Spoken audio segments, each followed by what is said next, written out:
Hi, my name is Hannah, and this is my story.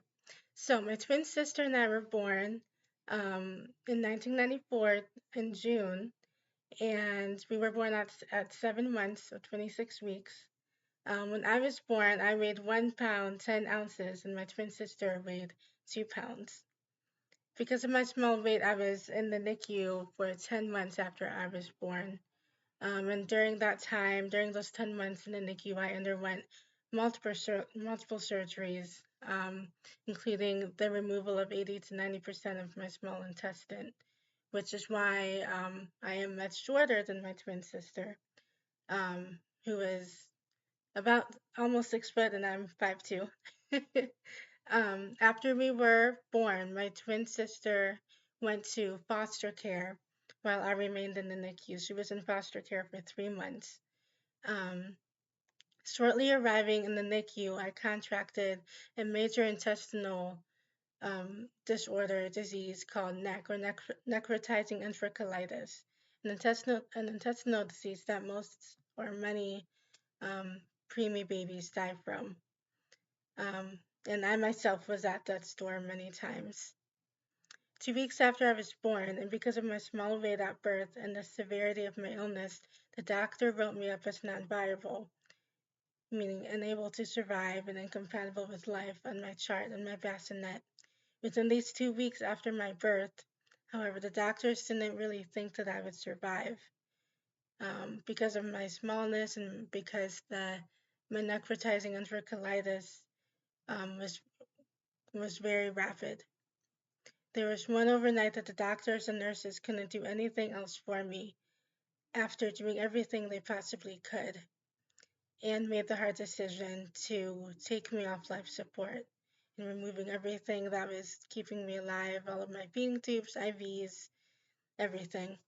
But God, in His beautiful grace, mercy, and divine providence, had other plans for me. After 3 days, my medical staff were amazed that I was still breathing and alive, despite my having been without life support for so long. The doctors and nurses at that point decided to operate on me immediately, in which during that time I, they removed 80 to 90% of my small intestine. And because of that surgery, I now have what is called a short gut. This is also the reason, me being born so premature is also the reason for why I struggle with asthma. Soon after my surgery, I was sent to a different hospital where I continued to be very, very sick. In November of '94, 5 months after my sister and I were born, we were adopted. When my parents first saw me in the NICU after my surgery, they were told that I would not live for more than a few months and would probably never leave the NICU. This broke my parents' heart, yet they still had the faith that God would heal me. By the grace of God, I was able to meet my family for the first time after about 5 or 7 months in the NICU on Christmas. And but shortly after that meeting, however, I became very, very sick again and was at death's door. And my parents decided to baptize me. Shortly after that baptism, I was healed from what I was going through, or the process of that began.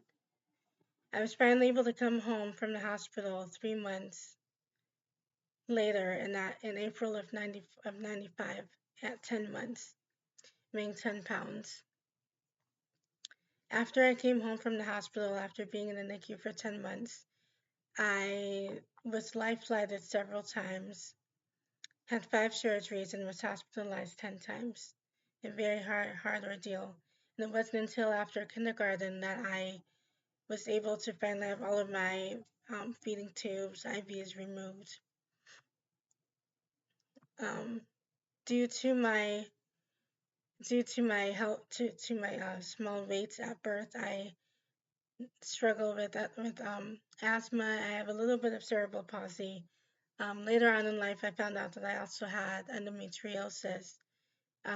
But despite all of that, I'm able to do so much. Right now, I am a autism behavior therapist, helping other children who have special needs, specifically autism, to reach their full potential and to live as independently as they possibly could.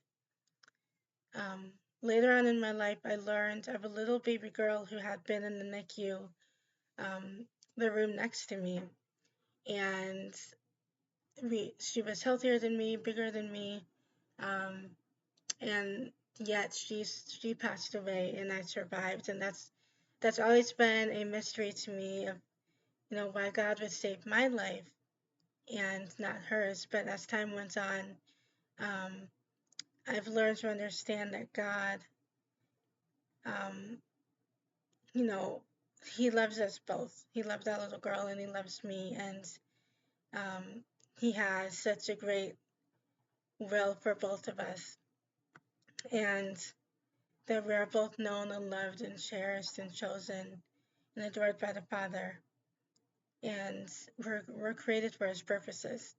And I've understood, and just even with my career as a autism behavior therapist, that God saved my life so that I can be a voice for the voiceless, and that I can help others live as well. Thank you so much for hearing and listening to my story, and I hope you have a good day and a blessed day. May God bless you. Bye.